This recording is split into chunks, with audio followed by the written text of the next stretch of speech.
Hello everyone, welcome to Commodities podcast. This is 𝗀𝗻𝗀𝗀𝗀 from Sharekhan 𝗦𝗵𝗵𝗶𝗶. Today we have an update on gold.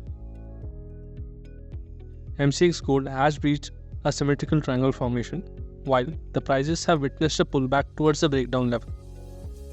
While this pullback towards the resistance of 61,800 should be an opportunity to sell the precious metal, prices should target the level of 61,000, being the previous swing low, should act as an immediate support.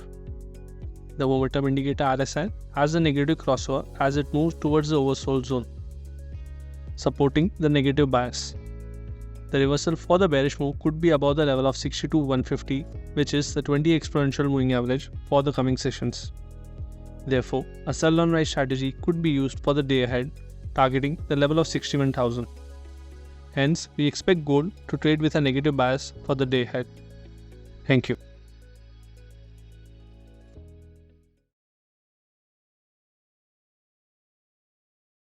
Investment in securities market are subject to market risks. Read all the related documents carefully before investing.